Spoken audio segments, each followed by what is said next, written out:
So the previous lesson spent some time talking about the Manchurian crisis, the event that takes place in relation to Japan and China, and the failure of the League of Nations to actually do anything about it in the 1930s.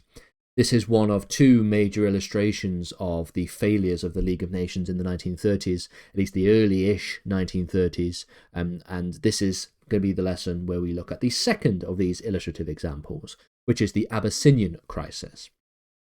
We will explain what the Abyssinian crisis was, we'll explain what happened and how it happened, and we will talk about the League's reaction to it, as well as some other reactions to it, and the limited response to further issues as well associated with the fall, for example, of Addis Ababa, the capital of Ethiopia.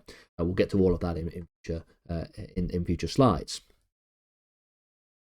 So we're going to begin by thinking about the December 1934 incident, the Walwal incident. This is where we see a clash occurring in December 1934 at the Walwal Oasis, which is a sort of ambiguous border zone that existed between the Italian Somaliland and Ethiopia. Now, Italy had built a fort well within the territory that had been claimed by Ethiopia, and when Ethiopian forces demanded that there would be a withdrawal of these forces, violence would then ensue because the Italians refused to do so. Around 107 Ethiopians, around 30 to 50 Italians and Somali troops were killed in the process of this little incident, in the process of this battle.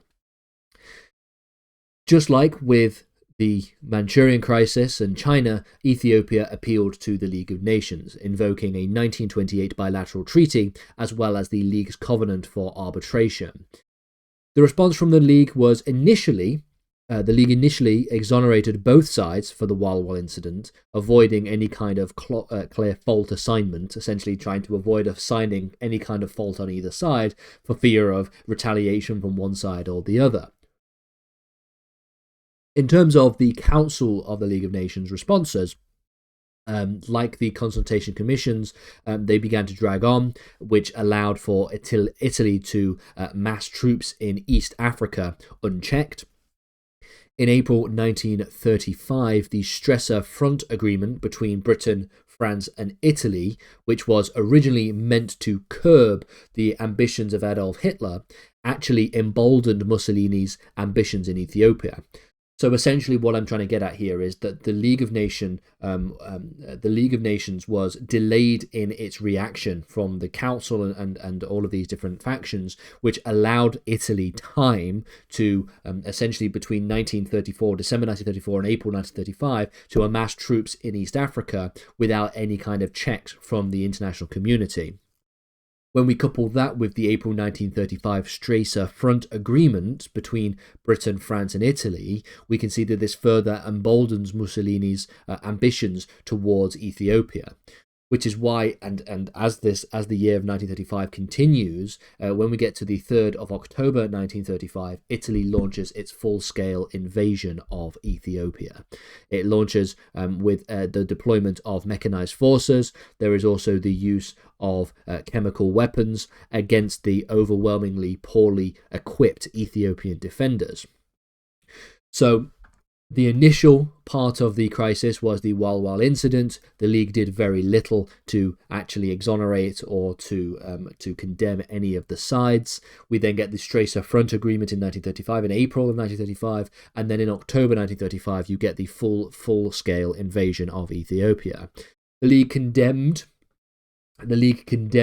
the Italian aggression and imposed sanctions, but crucially, the sanctions that were imposed omitted vital war supplies like oil, iron and coal.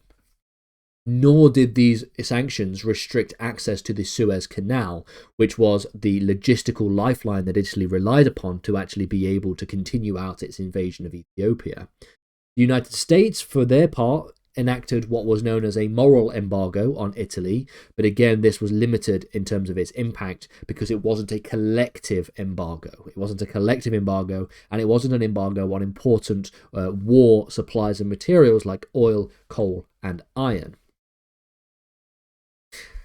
In December 1935, British Foreign Secretary Samuel Hare and French Foreign Minister Pierre Laval secretly proposed the division of Ethiopia. And this became known as the Hare-Laval Pact. The result was to essentially cede 2/3 of Ethiopia to Italy, while leaving a rump state for Ethiopia to exist on that final 1/3. Public outrage, in fact, at the sort of ousting of this plan, at the sort of release of information of this plan, led to the collapse of the plan and also to the resignation of both Samuel Hare and French Foreign Minister Pierre Laval. So there was a lot of backlash from domestic, from the sort of domestic population. As we go into 1936, though, Italian troops would capture Addis Ababa, the capital of Ethiopia, in May 1936. The Emperor Haile Selassie would flee into exile and would make an impassioned speech to the League of Nations on the 30th of June 1936. Famously, he warned, "It is us today, it will be you tomorrow."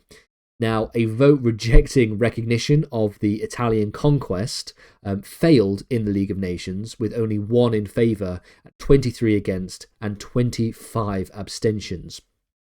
And so, as a result of which, this was supposed to be a vote that would condemn the Italian conquest, and it failed because everybody decided to either abstain or vote against it.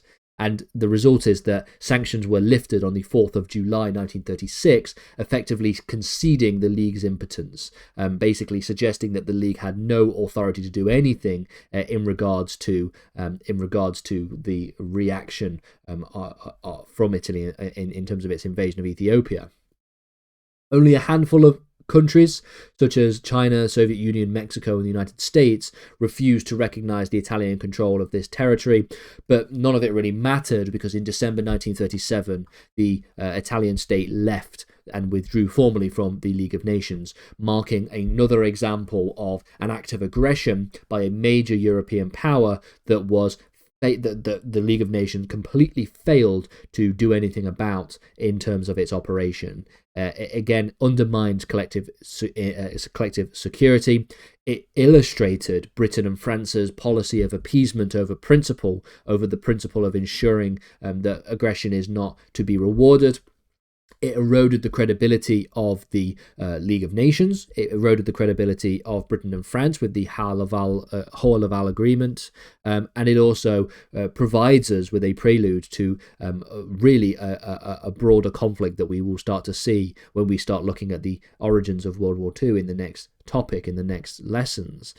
Hitler is observing that the League is not able to act decisively, which emboldens people like Adolf Hitler to act on their own accord in terms of their own territorial aggression that we will start to see when we look at the next lessons.